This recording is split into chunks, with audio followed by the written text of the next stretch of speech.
Praise lord. దేవునికి స్తోత్రము. హల్లెలూయా. దేవునికి మహిమ కలుగును గాక. ప్రార్థన చేసుకుని కొన్ని నిమిషాలు మనము దేవుని వాక్యాన్ని మనం ధ్యానించుకుందాం. పరిశుద్ధులైన యేసు ప్రభువా, నీకు వందనాలు, స్తుతులు, స్తోత్రాలు తండ్రి. ఇప్పటి వరకు ప్రభువా నిన్ను స్తుతించి ఆరాధించి మహింపరచు తండ్రి. నీ వాక్యము ద్వారా ప్రభువా మీరు మాతో మాట్లాడి బలపరచు, క్షేమాభివృద్ధినివ్వండి. వాక్యమును ప్రభు అర్థం చేసుకోగలిగిన మనస్సును దయచేయండి. అపార్థము చేసుకునేటువంటి హృదయాలు అలాంటి మనుషుల వైపు ప్రభు దేవానికి వందన. శక్తి కలిగిన నీ వాక్యము ప్రభు హృదయాలను కదిలించేటట్లుగా సహాయం చేయండి. ప్రభు వినగలిగిన చెవిని, గ్రహించగలిగిన మనస్సును దయచేయండి. వాక్యం ముందు స్థిరమైనటువంటి హృదయాన్ని ఇవ్వండి. దేవా స్తోత్రాలు. మీరే బలపరిచి సహాయం చేయండి. నీ కార్యాన్ని జరిగించమని యేసునామములో ప్రార్థిస్తున్నాను తండ్రి, ఆమేన్. బైబిల్ గ్రంథములో నుంచి మనము దేవుని వాక్యాన్ని కొన్ని నిమిషాలు ధ్యానించుకుందాం. యోహాను రాసినటువంటి పత్రిక ప్రియా దేవుని బిడ్డలారా, యోహాను రాసినటువంటి మూడవ పత్రిక 2వ వచనాన్ని మనం చదువుకుందాం. యోహాను రాస్తున్నటువంటి 3వ పత్రిక 2వ వచన భాగాన్ని మనం చదువుకుందాం. ప్రియుడా, నీ ఆత్మ వర్ధిల్లుచున్న ప్రకారము నీవు అన్ని విషయములోను వర్ధిల్లుచు సౌఖ్యముగా ఉండవలనని ప్రార్థించుచున్నాను. ఇక్కడ యోహాను గారు పెద్ద అయిన సత్యం బట్టి ప్రేమించు ప్రియుడైన గాయోకు శుభమని చెప్పు రాయనది. కాబట్టి గాయో అనేటువంటి వ్యక్తి ఏం చేస్తున్నాడు? పత్రికను రాస్తున్నాడు. ఈ పత్రికలో ఒక మాట అంటున్నాడు. ఏమంటున్నాడంటే, ప్రియుడా, నీ ఆత్మ వర్ధిల్లుచున్న ప్రకారము నీవు అన్ని విషయములలోనూ వర్ధిల్లుచు సౌఖ్యముగా ఉండవలని ప్రార్థించుతున్నారు. నీ ఆత్మ వర్ధిల్లేటువంటి ప్రకారం, అదేవిధంగా నీ ఆత్మ వర్ధిల్లాలంటే ఏం చేయాలి? నీ ఆత్మ వర్ధిల్లాలంటే వాక్యం వినాలి. వాక్యము అర్థమయ్యే రీతిలో ఏం చేయాలి? ప్రార్థన చేసుకోవాలి. సహవాసములో కలిగి ఉండాలి. దేవుణ్ణి ఎక్కువగా ప్రేమిస్తూ ఉండాలి. నీకు ఇవ్వబడినటువంటి సమయంలో దేవునికి మొట్టమొదట ప్రాముఖ్యత, ప్రాధాన్యత ఇస్తూ ఉండాలి. కాబట్టి ఆత్మీయ జీవితము వర్ధిల్లే కొద్ది కూడా మన శారీరక సంబంధమైనటువంటి అవసరాలు, అక్కర్లు కూడా దేవుడు తీరుస్తూ ఉంటాడు. కానీ చాలామంది ఎక్కువగా ఏం కోరుకుంటారంటే, ముందు నా అవసరం తీర్చబడితే కదా నేను దేవుని కోసం ఏదైనా చేయగలుగుతాను అని అంటారు. అలా కాదు.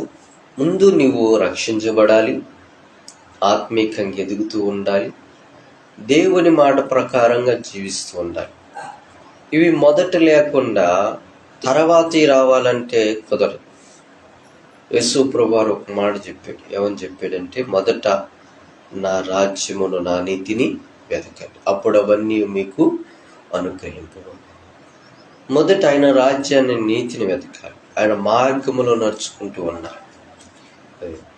అప్పుడు మనకు కావలసినవేమిటో ఆయనకి తెలుసు. అప్పుడు ఏం చేస్తాడు? ఆయన మనకు ఇస్తూ ఉంటాడు.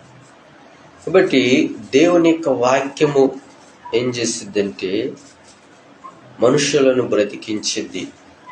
దేవుని యొక్క వాక్యం నశించుకోవచ్చున్న కుటుంబాలను కట్టిద్ది.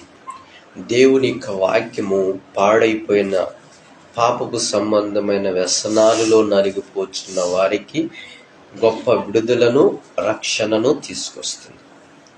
కాబట్టి ఒక గొప్ప అద్భుతమైన కార్యం, ఒక గొప్ప విడుదల కలిగినటువంటి కార్యం అనేది ఇక్కడ జరుగుతోంది.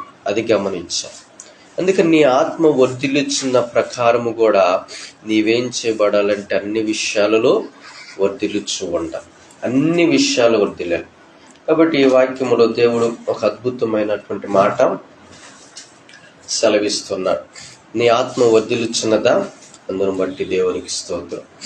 నీ ఆత్మ వర్ధిల్లుచున్నటువంటి సమయములో నీవు ఎలాగే ఉండాలి? ప్రియా దేవుని బిడ్డలారా, అన్ని విషయాల్లో కూడా వర్ధిల్లుచు ఉండాలి. అన్ని విషయాల్లో వర్ధిల్లుచు ఉండాలి. అన్ని విషయాల్లో నీవు వర్ధిల్లేటువంటి బిడ్డగా నీవు ఉండాలి.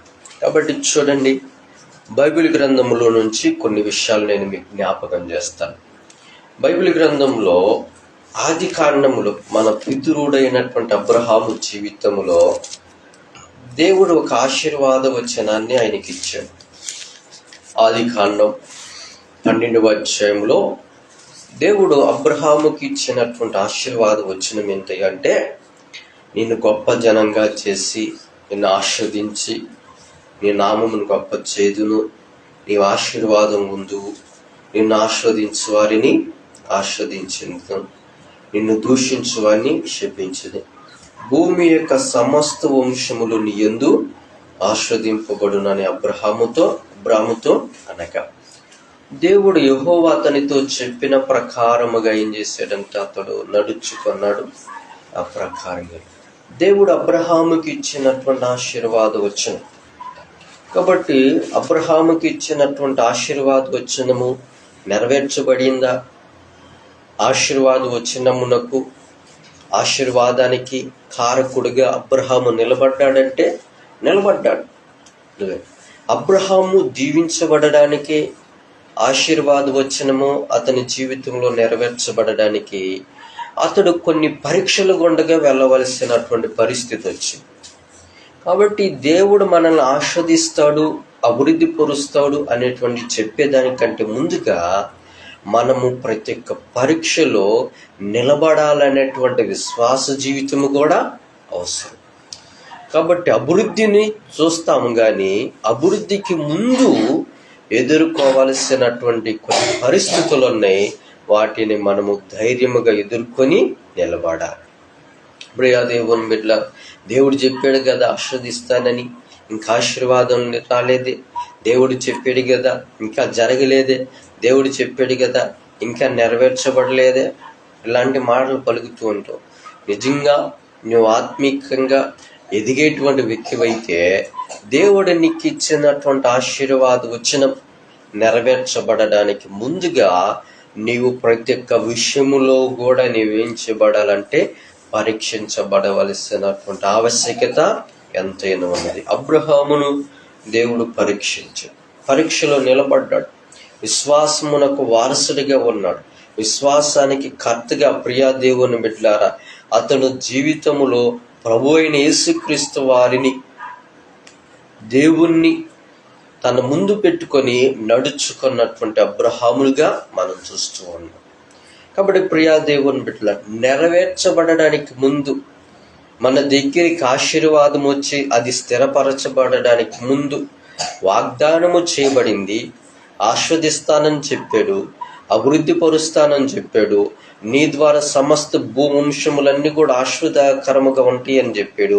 వాటన్నిటికి ముందుగా అబ్రహాము ఎంత గొప్ప పరిస్థితిని ఎదుర్కొన్నాడు ప్రియా దేవుని బిడ్డలారా. అందుకని విశ్వాస జీవితములో, ఆత్మీయ జీవితములో ముందుకు వెళ్ళడానికి ప్రియా దేవుని బిడ్డలారా కొన్ని విషయాలలో తప్పనిసరిగా నీవు పరీక్షించబడాలి. వాటిని ఎదుర్కొంటూ ముందుకు వెళుతూ ఉండాలి.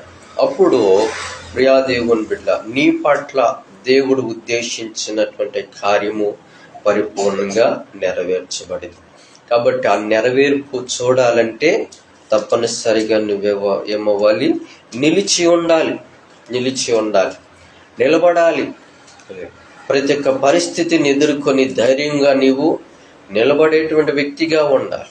అదే చిన్న చిన్న విషయాలకు ప్రియా దేవుని బిడ్డల, దేవునిని, పరిస్థితులను, నిన్ను, నీకున్న కలిగిన వారిని తిట్టుకోవటానికి, అసహించుకోవడానికి ప్రియా దేవుని బిడ్డలు, ఇలాంటి వాళ్ళు ఎందుకు వచ్చారు నా జీవితంలో అనడానికి వీలు లేకుండా చూసుకోవాలి. ప్రియా అబ్రహాముతో పాటు వచ్చినటువంటి లోతును గనక ఒకసారి జ్ఞాపకం చేస్తే, లోతు కుటుంబం మీదకి సొదొమ గొమొర్రా రాజులు వచ్చి దాడి చేస్తే ఏం చేశారంటే వీరిని తీసుకెళ్ళిపోయారు. ఇప్పుడు అబ్రహాం అనొచ్చుగా, ఒరే వచ్చావు, నువ్వెందుకు వచ్చావు నాతో పాటు, ఎందుకు అక్కడికి వెళ్ళావు, ప్రియా దేవుని బిడ్డ, నువ్వు అలాగే వెళ్ళటం బట్టి వాళ్ళు వచ్చి నిన్ను దాడి చేశారు అని అనొచ్చుగా. అలాగనలా ప్రియా దేవుని, అలాగ మాట్లాడలా. తనతో పాటు వచ్చిన లోతు నువ్వు విడిచిపెట్టకూడదు అని అబ్రహాము నిర్ణయించుకున్నవాడు ఏం చేశాడంటే, లోతు కుటుంబాన్ని కాపాడడానికి తనతో తన ఇంటి వారిలో ఉన్నటువంటి 318 మంది పని మనుషులను తీసుకుని వెళ్ళిపోయి ఏం చేశారు, వారితో యుద్ధము చేసి, ఆ రాజులతో యుద్ధము చేసి లోతు కుటుంబాన్ని వారి చేతుల్లో నుండి విడిపించుకొని తీసుకొచ్చినటువంటి వాడు అబ్రహాం. ప్రియా దేవుని బిడ్డలారా, మనమైతే ఏం చేస్తాం? ప్రియా దేవుని బిడ్డ, నువ్వు వచ్చావు కాబట్టి నాకు నష్టం, నువ్వు పనిచేసావు కాబట్టి నాకు ఏ నష్టం. అదే మనం ఎన్ని మాటలు అంటాము ప్రియా దేవుని బిడ్డలారా. కానీ అబ్రహాము విడిచిపెట్టలేదు. అబ్రహాముకు ఇవ్వబడినటువంటి ఆశీర్వాదములు కూడా ఎవరు ప్రియా దేవుని బిడ్డ పాలు పొందుకున్నాడంటే లోతు కుటుంబం పాలు పొందుకుంది. కానీ వారు నిలబెట్టుకోలేకపోయారు తర్వాత విషయం.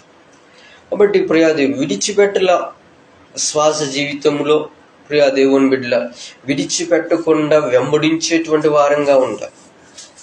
మార్కు వెళ్ళిపోయాడని బర్నబా విడిచిపెట్టల. అర్థమైందా? ఏం చేశాడు? వెంట పెట్టుకున్నాడు, అతని కోసం ప్రార్థించాడు. మమ్మల్ని విడిచిపెట్టి వెళ్ళిపోయాడే అని అనుకోవాలా. అతను మరలా తిరిగి రావాలని ప్రార్థన చేశాడు. అతడు మరలా తిరిగి వచ్చిన తర్వాత దేవుని కొరకు ఒక బలమైనటువంటి సాధనంగా వాడబడ్డాడు, మార్చబడ్డాడు. కాబట్టి మనం ఆత్మీయంగా అభివృద్ధిని చూస్తాం ప్రియ. శారీరకమైనటువంటి అభివృద్ధిని చూడటం కాదు, ఆత్మ సంబంధమైనటువంటి అభివృద్ధిని కూడా మనము చూడాలి. ఒక కోణంలోనే చూసుకుంటా వెళితే అదే 2 విధాలుగా ఆత్మీయంగా, ఆర్థికంగా అన్ని విషయాలు మనం అభివృద్ధి పొందాలంటే మనకి ఎదురయ్యేటువంటి ప్రతి ఒక్క పరిస్థితిలో మనం ఏం కావాలి అంటే ధైర్యంగా నిలబడగలిగిన విశ్వాస జీవితం మనకు అవసరం. చూడండి, అబ్రహాము ప్రియా దేవుని బిడ్డలారా వారిని తీసుకొచ్చినాక ఆది కాండం 14వ అధ్యాయం, ఆది కాండము 14వ అధ్యాయం ప్రియా దేవుని బిడ్డలారా 19వ వచనములో ఈ మాట చదువు. అప్పుడు అతడు అబ్రామును ఆశ్రదించి, ఆకాశమునకు భూమికి సృష్టికర్తయు సర్వోన్నతుడనైన దేవుని వలన అబ్రహాము ఆస్వాదింపబడును గాక అనియు, నీ శత్రువులను నీ చేతికి అప్పగించిన సర్వోన్నతుడకు దేవుడు స్తుతింపబడును గాక అని చెప్పెను. అప్పుడు అతడు అన్నిటిలో ఇతనికి 10వ వంతు ఇచ్చెను.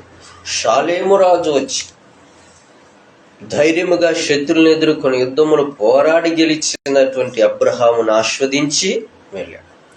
ఒక సమస్యను వచ్చినప్పుడు ప్రియా దేవుని బిడ్డలారా మనము దానిని పోరాడి గెలిపొందాలి అని ఏం చేయాలి? మనం ప్రార్థన చేయాలి. కాబట్టి దీన్ని తప్పించి నేను తిరగాలి అనేటువంటి ప్రార్థన అయితే చేయకూడదు. అదే ఈ పరిస్థితులు తప్పిపోవాలి అని ప్రార్థన చేయకూడదు. మనం ఏం చేయాలి? దాన్ని ధైర్యంగా ఎదుర్కోగలిగిన విశ్వాస జీవితాన్ని, ఆ పరిస్థితులకు తగినటువంటి గొప్ప సహాయాన్ని ప్రభువా నీవు అందించు అని ప్రార్థన చేయాలి. మనం కాబట్టి తప్పిపోవాలనేటువంటి విషయం గురించి ప్రార్థన చేస్తూ ఉంటే మనం ఎలాగ ఆశీర్వాదాన్ని, ఎలాగ దేవుడు ఇచ్చినటువంటి దీవెనను మనం పొందుకోగలుగుతాం? ఆశీర్వాదానికి వారసులుగా ప్రియాదేవు పిలువబడినటువంటి మన జీవితాల్లో దానిని పొందుకోవాలంటే వచ్చే ప్రతి ఒక్క పరిస్థితిని కూడా ధైర్యంగా ఎదుర్కోగలిగిన విశ్వాస జీవితము నాకు ఇవ్వు ప్రభువా అని ప్రార్థించాలి.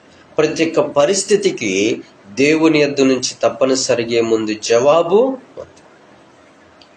ఆ జవాబును మనం పొందుకోవాలి. ఆ జవాబు ప్రియా దేవుని బిడ్డ ఓరకని వచ్చేసి పోయాం అన్నట్లుగా కాక దేవుని యొక్క కార్యము తప్పనిసరిగా జరిగిద్ది అన్నటువంటి విశ్వాసము మనకు అవసరం. కాబట్టి అబ్రహామును దేవుడు ఆ రీతిలో ప్రియా దేవుని దీవించటాన్ని చూస్తూ ఉన్నాం.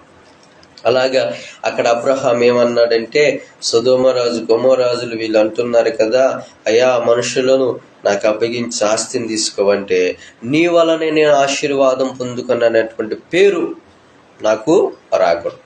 నన్ను పిలిచినవాడు, ప్రియాది ఆశీర్వదిస్తానని చెప్పినవాడు, నన్ను నడిపించినవాడు ఉన్నాడు. ఆయన ద్వారానే నేను దీవించబడి ఆశీర్వాదం పొందుకోవాలి. కాబట్టి మనము మనగా ప్రియాదేవుని బిడ్డ దేవుని మాటకు విధేయత చూపించిన వారమైతే, అబ్రహాము ఎలాగైతే దేవుని మాటకు అంగీకరించాడో నిజంగా మనం కూడా అలాగే నిలబడాలి. దేవుడు ఇచ్చాడు, పిలిచాడు, నడిపించాడు, స్థితినిచ్చాడు. ఈ ఉద్యోగము లేకపోతే ఈ పని, ఈ స్థితి దేవుని వాళ్ళంది. కాబట్టి దేవుడు దీనిలో నుంచే నన్ను ఏం చేస్తాడు, తప్పనిసరిగా అభివృద్ధిలోనికి తీసుకొస్తాడు. ఆ విశ్వాసం అనేది మనకు ఉండాలి, ఆ నమ్మకం ఉండాలి. కాబట్టి అబ్రహాం ఏమన్నాడు, దేవుడే నన్ను ఆస్వాదించాలి, కానీ నీవిచ్చేటువంటి ఆస్తిని బట్టి నేను గొప్పవాడిగా ఉండడానికి ఇష్టపడట్లేదని ముందుగానే చెప్పాడు. చూడండి, బైబిల్ గ్రంథంలో నుంచి అబ్రహాము యొక్క జీవితంలో దేవుడు ఇచ్చినటువంటి ఆశీర్వాదం ఏమిటి? అబ్రహాముకి ఇవ్వబడినటువంటి ఆశీర్వాదం అంటే, ప్రియాదేవుని మరి యొక్క మాట 15వ అధ్యాయము 6వ వచనాన్ని చదువుకుందాం. అతడు యెహోవాను నమ్మెను, ఆయన అతనికి నీతిగా ఎంచెను. కాబట్టి దేవుడిని నమ్మాడు, ఒక మాట మీద నమ్మకంగా ఉన్నాడు. ఇదిగో ఆకాశ నక్షత్రము చూడు, సముద్రపు ఇసుకరేణును చూడు, వాటిని లెక్కించగలిగిన శక్తి నీకుందంటే నీ సంతానము అలాగునని చెప్పగా దేవుడు చెప్పిన మాటను ఏం చేశాడంటే అబ్రహాము నమ్మాడు.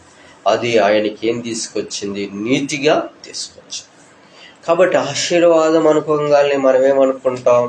ప్రియాదేవుని బిడ్డలారా, బాగా సంపద వచ్చి పడాలి, తర్వాత ఇంకా ఆశీర్వాదం అనుకుంటే ఇంకా ఏం కావాలి? అన్నీ కావాలి. కానీ ఆశీర్వాదం అంటే ప్రియాదేవుని బిడ్డ 2 విషయాలు. దేవుని యొక్క మాటకు మనం పరిపూర్ణంగా విధేయత చూపించటం. రెండవదిగా అపోస్తల కార్యములో దేవుడు మనల్ని పిలిచి నిలబెట్టినటువంటి ఆశీర్వాదం ఏంటి అంటే, ఇక్కడ ఈ వాక్యములో రాయబడి అపోస్తల కార్యములు 3వ అధ్యాయము 26వ వచనాన్ని చదువుకుందాం. ఇది కూడా చెప్పబడినటువంటి ఆశీర్వాద వచనం. చూడండి, 3వ అధ్యాయం 26వ వచనం. దేవుడు తన సేవకును పుట్టించి మీలో ప్రతి వానిని వాని దుష్టత్వము నుండి మళ్లించటం వలన మిమ్మల్ని ఆస్వాదించుటకు ఆయనను మొదట మీ ఎద్దుకు పంపినని చెప్పిన. దేని నుండి విడిపించబడటం ఆశీర్వాదం అంట? ప్రియాదేవుని మీలో ప్రతి వానిని దుష్టత్వము నుండి మళ్లించుట వలన మిమ్మల్ని ఆస్వాదించుటకు. ఎక్కడ నుంచి మళ్లించబడాలంటే ఆశీర్వాదం అంటే ఏమనుకున్నాం? బాగా సంపద వచ్చి పడింది, బంగారం వచ్చేసింది, ధనం వచ్చేసింది, ఇల్లు వచ్చినాయి, బిల్డింగ్లు వచ్చినాయి, అన్నీ వచ్చినాయి. కానీ దుష్టత్వములో నుండి నువ్వు బయటకు రాలా. దాన్ని ఏమంటావు? ఆశీర్వాదం అంటావా? ఇంత సంపాదించాడు, ఎక్కడదో వచ్చింట అక్రమం సొమ్ము అండి. ఇంత సంపాదించి పెట్టాడంటే ఎక్కడి నుంచి లభించింది? మోసం చేశాడండి, వడ్డీలకి ఇచ్చాడండి, అందుకని ఇంత సంపాదించి. ఆ సంపాదన తనకి దీవెనకరంగా ఉంటుంది. దుష్టత్వములో నుండి బయటికి రాకుండా చేయబడినటువంటి ప్రతిని అతని కుటుంబానికి ఆశీర్వాదకరముగా ఉండదు. దుష్టత్వము నుండి మళ్లించటం వలన. అర్థమైందా? మీరు దేనిలో నుండి విడిపించబడాలని ఏ ఆశీర్వాద వచనము ప్రియాదేవుని బిడ్డలారా పలకబడిందంటే, నీవు దుష్టత్వములో నుండి విడిపించబడాలి. ఇది ఆశీర్వాదం, ఇది దీవెన. దేవుడు నీకు ఇచ్చే దీవెన. ప్రియాదేవుని నీకున్నటువంటి దుష్టత్వములో నుండి విడిపించబడాలి. అబ్రహామును ప్రియాదేవుని బిడ్డలు ఆశీర్వాదించాడంటే చెప్పంగానే ప్రియాదేవుని బిడ్డలారు వచ్చేసిందా? ఆ పరీక్షలో నిలబడ్డాడు. దేవుడిని నమ్మటాన్ని బట్టి ఏం కలిగింది? నీతి కలిగింది. నీతికి వారసుడిగా ప్రియాదేవుని బిడ్డ మార్చబడి. ఇది ఆశీర్వాదం. దేవుని మాట మీద నిలకడైన జీవితాన్ని కలిగి ఉండటము, అది నీతికి సంబంధమైనటువంటి ఆశీర్వాదం. దుష్టత్వము నుండి విడిపించబడటము ఆశీర్వాదం. అబ్రహాముకి ఇవ్వబడినటువంటి ఆశీర్వాదము చూడండి, అతనికి కుమారుడు లేకపోతే దేవుడు ఏం చేసి ఉన్నాడు? అతనికి కుమారుడిని ఇచ్చాడు. ఇది ఆశీర్వాదం.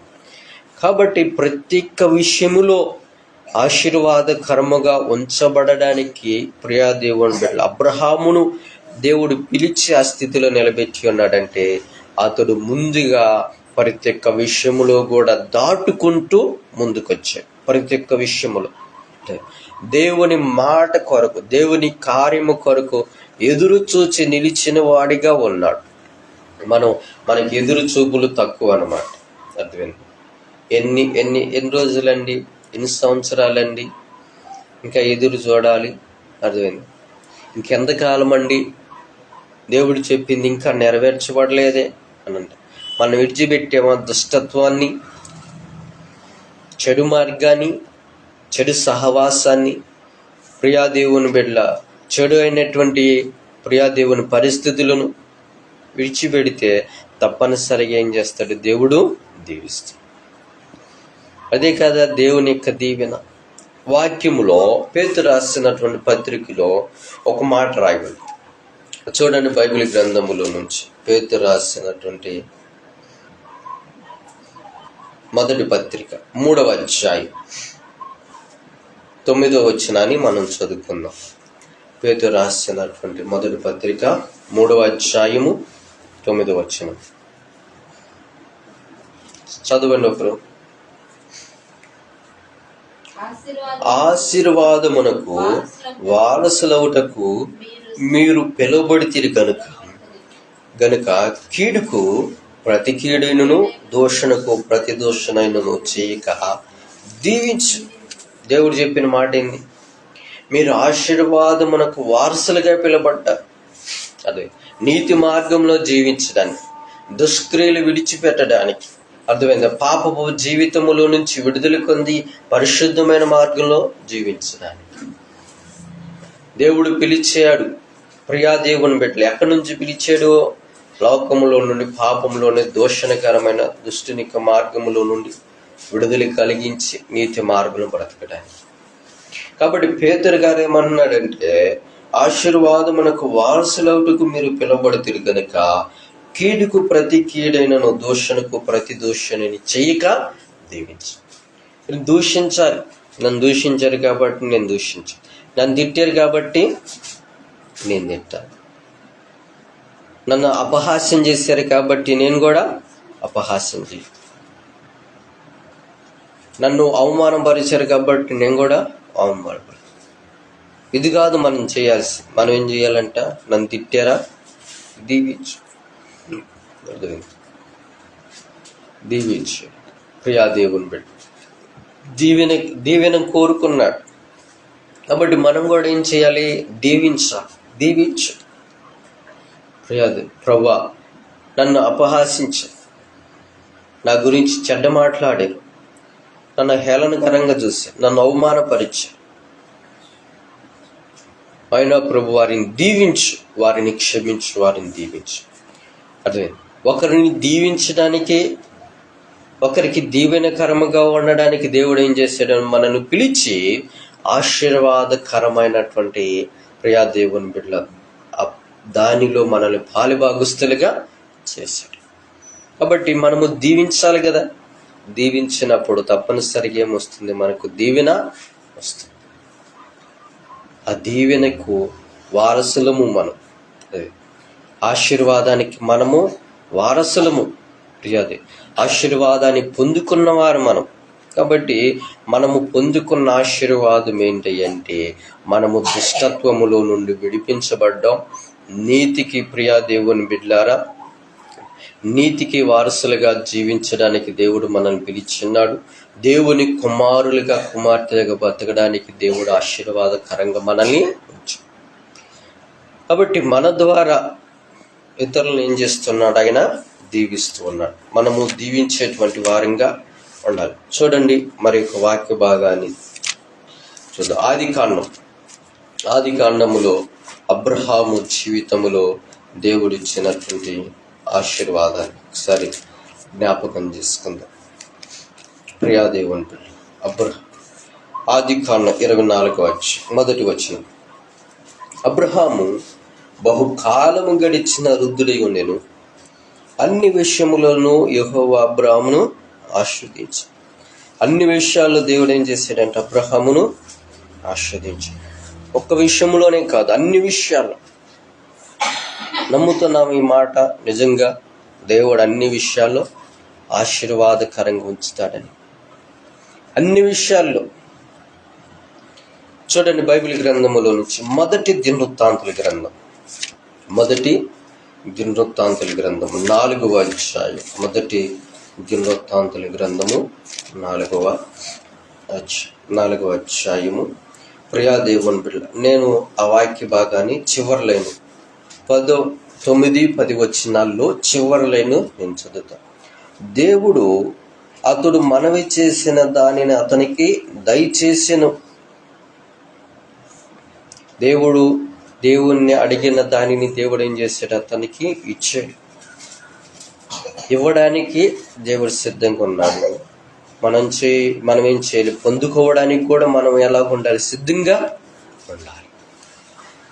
కాబట్టి దీవించబడటం అంటే ప్రియా దేవుని బిడ్డలారా, ఏదో గొప్ప సంపద వచ్చి కుమ్మరించబడటం కాదు.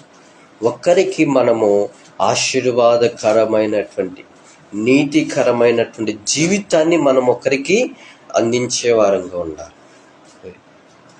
కాబట్టి నేను ఆశీర్వదించబడ్డానండి ఏమని చెబుతాం? సాక్ష్యము.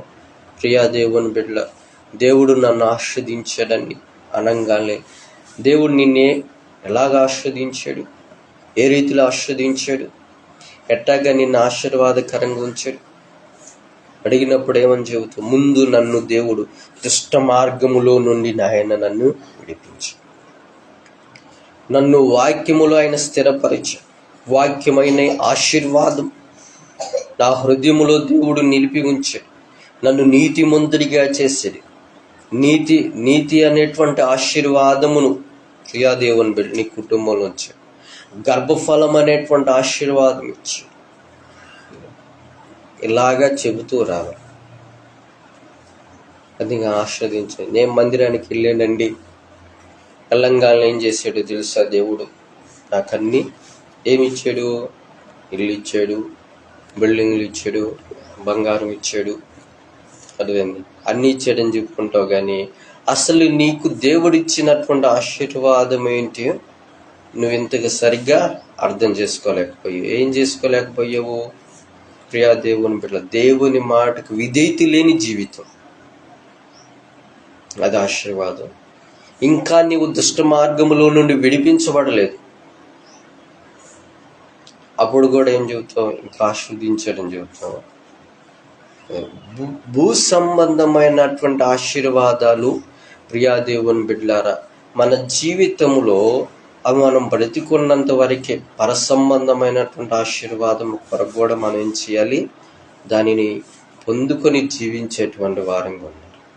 ఈ లోకంలో అవన్నీ లభించి ఎంత బాగుందండి అని కాదు. ఆత్మ సంబంధమైనటువంటి ఆశీర్వాదము కూడా మన జీవితంలో నిలబడాలి. అది కదా దేవుడు కోరుకున్నది. కాబట్టి దేవుడు కోరుకుంటున్నటువంటి దానిని మనము గ్రహించాలి. దేవుడు ఆశపడినటువంటి దాని కొరకు మనం ఏం చేయాలి? ప్రార్థించే వారంగా ఉండాలి. ముందు దేవుడు ఇది చేయమన్నాడు, అది చేస్తే అప్పుడు మనలో ఏమి నిలబడుతుంది? దేవుని ఆశీర్వాద వచనము మన ఎదుట నిలబడుతుంది. దేవుడు ఇశ్రాయేలు ప్రజలకు ఏమి ఇచ్చాడు? ఆశీర్వాదం వచ్చింది. నేడు నేను మీ ఎదుట దీవెనయు శాపము ఉంచి ఉన్నాను, మీరు ఏది కోరుకుంటారో, అదే ఏం ఆశపడతారు, ఏది కావాలనుకుంటారు. దేవుని యొద్ద నుంచి అన్ని పొందుకున్న వారు చివరికి దేవునిలో కూడా నిలిచి ఉండలేనటువంటి పరిస్థితి వచ్చింది ఇశ్రాయేలు ప్రజల జీవితంలో. కాబట్టి మనం అలా ఉండకూడదు. అన్ని పొందుకున్నాగా మనం ఎక్కడ నిలబడాలి? దేవునిలో నిలబడే వారంగా ఉండాలి. అన్నీ ఇచ్చాడండి, నువ్వు ఎక్కడ నిలబడ్డావు? దేవుడు నిలబడ్డావా? అన్నీ ఇచ్చినటువంటి అబ్రహాము శాశ్వత కాలము వరకు దేవునిలో నిలిచి ఉండడానికి ఆయన ఇష్టపడ్డాడు, దేవుణ్ణి విడిచిపెట్టకుండా. అన్ని పొందుకున్న, అన్ని విషయాలు దీవించబడి ఆస్వాదించబడినా కానీ మనం ఎవరిలో నిలిచి ఉండాలి? దేవునిలో నిలిచి ఉండాలి అనేటువంటి భక్తి జీవితాన్ని మనము కలిగి ఉండాలి. అది నిజమైన ఆశీర్వాదం. ప్రియా దేవుని ఎన్ని వచ్చినా దేవుళ్ళు మనం నిలిచి ఉండకపోతే ఇవన్నీ కూడా ప్రియా దేవుడు ఒకరోజు మనల్ని విడిచిపెట్టి పోతాం. కానీ దేవుణ్ణి కలిగి ఉన్న మనము ఇవేవి లేకపోయినా సమస్తాన్ని దేవుడు తీసుకొచ్చి ఆయన మన ఎదుట ఉంచుతాం. ప్రార్థన చేసుకుందాం. పరిశుద్ధుడైన యేసు ప్రభువా, నీకున్న నా వాక్యాన్ని హృదయాల నీరు కట్టి ఫలించు. మేము ఆశీర్వాదకరముగా ఉండేటట్లుగా, మేము ఆశీర్వాదకరమైన మార్గంలో జీవించేటట్లుగా నీ వాక్యము ద్వారా తండ్రి మీరు మాకు బోధించి బలపరిచినందుకున్న దుష్ట మార్గము విడిచిపెట్టి నీతి మార్గములు, పరిశుద్ధమైన మార్గం, నీ మాటకు విధేయత చూపించగలిగిన జీవితాలు, వాక్యం అనేటువంటి ఆశీర్వాదము ప్రభువా మేము అనుభవించడానికి సహాయించు. ఈ కార్యము స్థిరపరచు. విన్న వాక్యాన్ని బిడ్డ హృదయాల్లో నీరు కట్టి ఫలింపచ్చు. గొప్ప కార్యాలు జరిగించి నెరవేర్చి బలపరచు. యేసు నామములో ప్రార్థన చేసి అడిగించున్నాను తండ్రి. ఆమేన్.